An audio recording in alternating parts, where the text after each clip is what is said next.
I will start with a little experiment. I'm going to ask you to close your eyes and think about which company, trend, or change could destroy your business, wherever you are, if you're an entrepreneur or a big organization. Close your eyes and think about this for 10 seconds, please.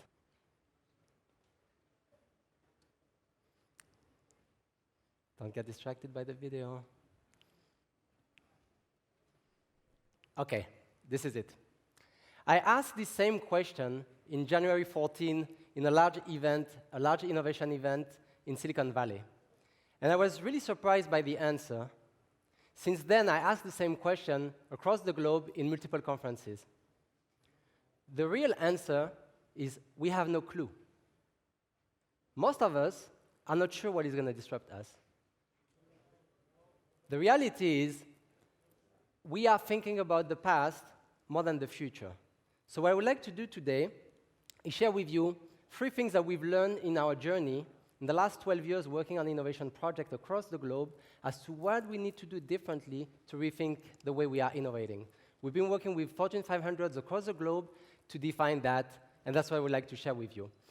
We are living the fastest pace of accelerated change that we've ever seen before. Any innovation that we've seen, even in movies, are now reality. Here, an example of the Nike mags. That back then was an unseen innovation, but now they actually exist and they're being sold. So every innovation that we've seen is moving to reality. The only thing that we don't have yet are flying cars. But at least we have Tesla, so we're getting there, right? Everybody has to change. Organization, government, companies, everybody has to change and adapt to these new rules and this pace of change. Look at last week at the UN. The president of El Salvador took a selfie during his UN speech to convey the importance of changing and innovating on the way organizations like this are working.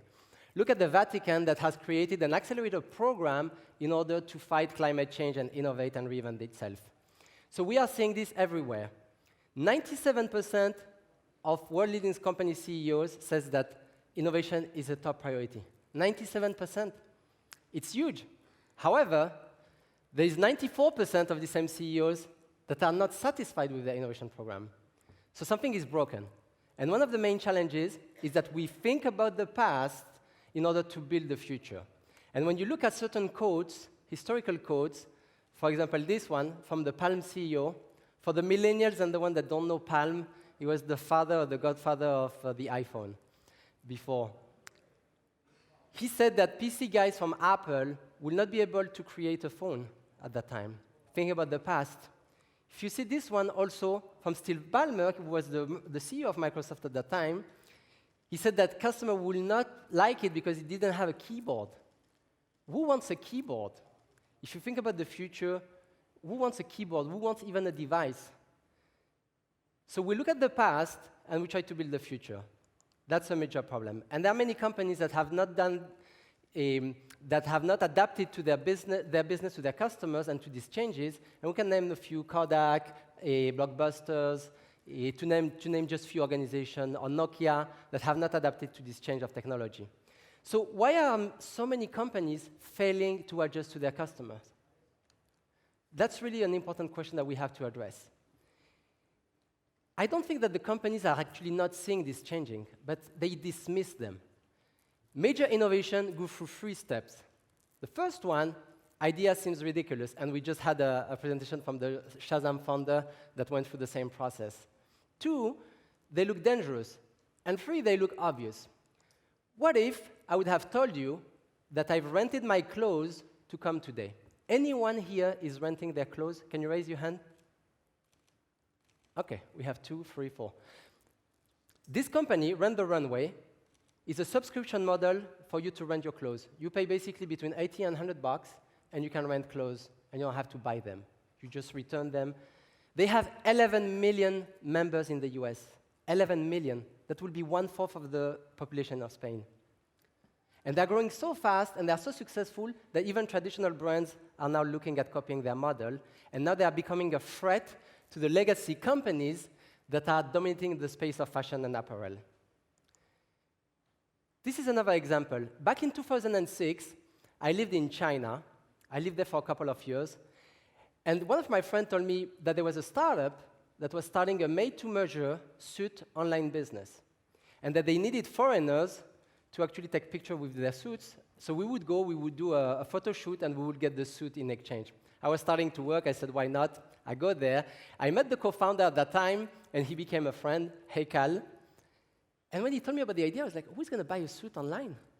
Made to measure? How does this work? You take your measurement, and you send them, and they send you a suit? Today, not only they are the biggest online suit company, but they're also opening stores, and they are one of the fastest growing menswear company in the world. That's a true innovation, a true difference of something that seemed very ridiculous at the beginning, and that became obvious with time. Now, we have examples like this, and we have also examples that are maybe not so disruptive, but are still innovations.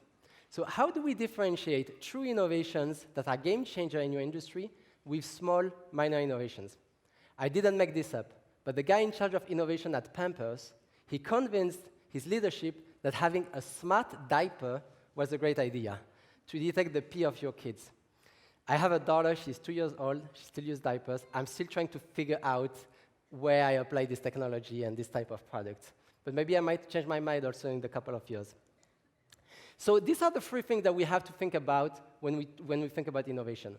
The 3 steps that I think are critical. One is the envisioning side, then the purpose, and then the connection. We'll talk about these 3 elements. So let's start with innovation by envisioning. Why are you doing what you're doing today? For what purpose? What is your future? What do you want to happen in the next couple of years? Who in this audience, and raise your hand please, think that their company or their job is going to change in the next 10 years significantly? Okay, almost everybody. So we can all agree that it's going to change. That's the only thing that we are sure. But since we cannot define what is going to change, a very good way to think about that is to think about what we want to happen and then work backwards towards what we need to do to make that happen.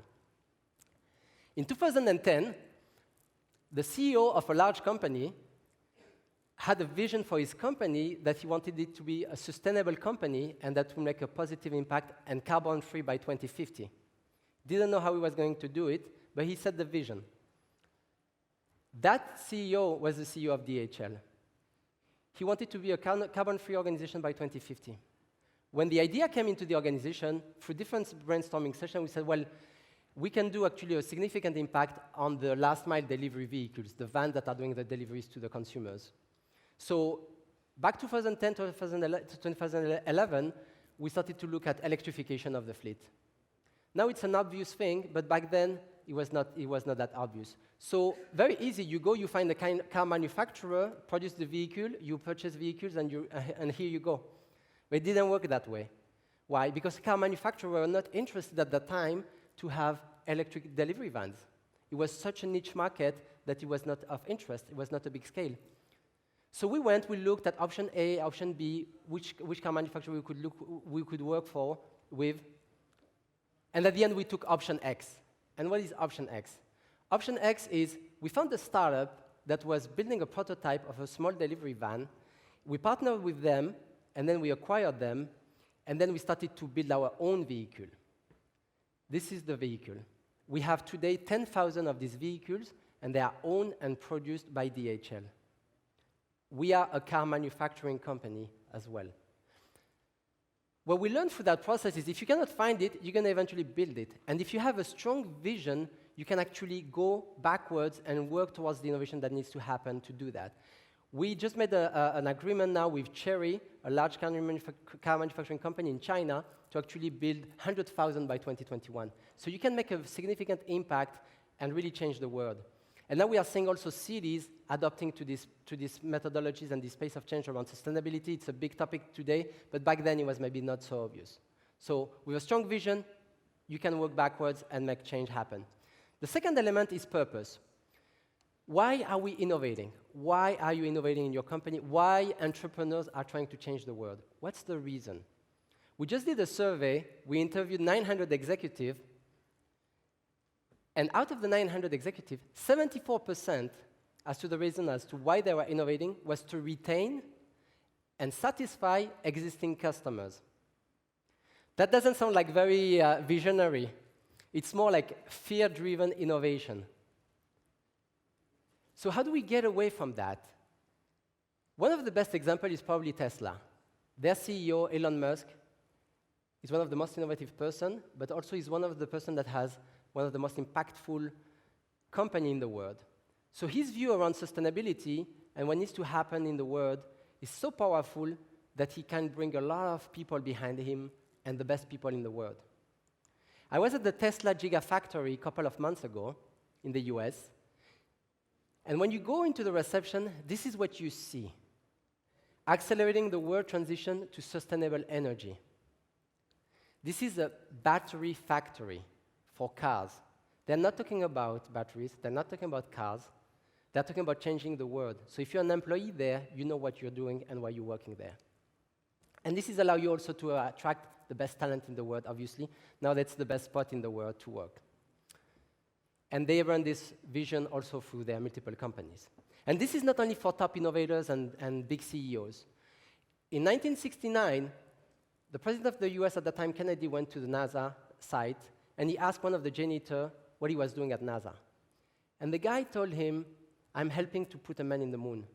So if you have a long-term purpose, and it is very clear for your employees, everybody's going to be behind and work and help you to reach that. The last thing is customers. Customers, customers, customers. We have to start with the customers. There is a recent survey and study from Harvard Business Review that says disruption doesn't start with technology. It starts with unhappy customer. And if you live in France, or you're from France like me, you know we have a lot of unhappy people. So you get a lot of insight as to where you need to change there. Consumers are changing. This picture, which is a real picture, is one of the best representations of what is happening in the mind of our children, of new generation coming. We have to take this into consideration. And our kids are a representation, but they are not a representative of the entire society. There's a significant shift as to how customers and consumers are seeing the world. And many companies are not adapting to these changes. This is the list of bankruptcy in the retail space alone in the last couple of years, just in the US. In 2019, we have already more than the double of 2018 of bankruptcies in the retail space in the US. And there are multiple reasons for this. We have so much data. Data is everywhere. Everybody talks about data. Data is the new oil. It's also now the new liability. That's a reality, and we have to be careful about that. But data as such is not really helpful. What you need is insights from your customers and what is important for them. Last year, I worked on a project with a customer that wanted to improve their delivery time from 4 days to 4 hours. We worked with them, we developed the technology, we developed what we need to do in terms of network, but during the process, everybody was debating about the importance of speed for online purchase. So I said, you know what, let me go, I'm gonna go and I'm gonna do some of the deliveries. I put on my yellow jacket, my hat, DHL, here we go. I go and I start to drive and I make deliveries. I met some of the customers. There was one guy, he hugged me. He was so happy about receiving his sneakers. I was like, man, this is crazy. This guy is so excited.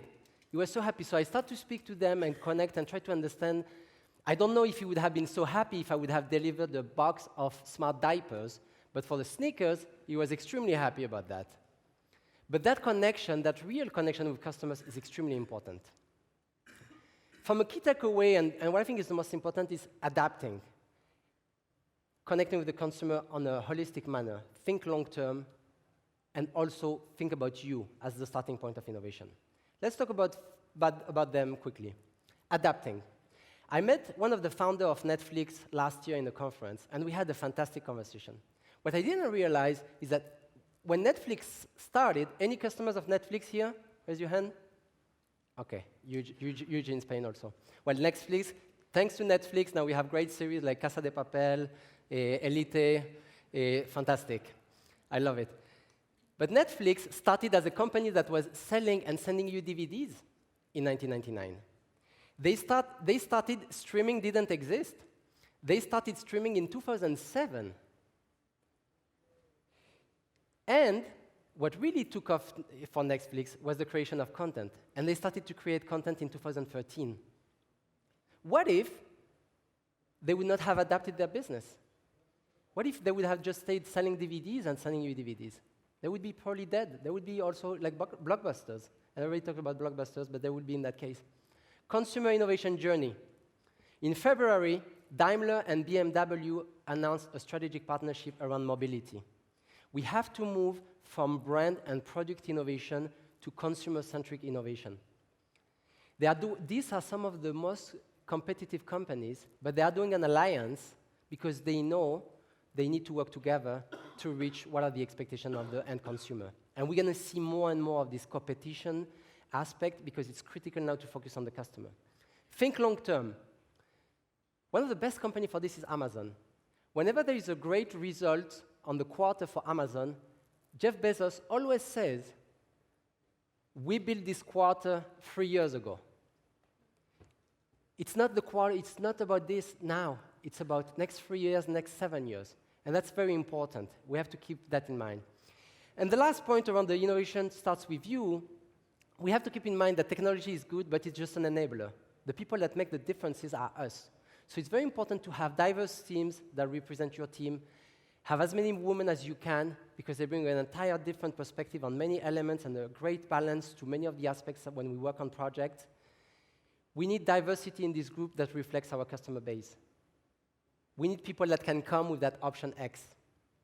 So as you go back and you try to think about what you learned in the conference, before you go back to your computer and start to respond all the emails of yesterday and try to fix the stuff that has happened while you were at this conference, take a couple of hours, sit down, think about this.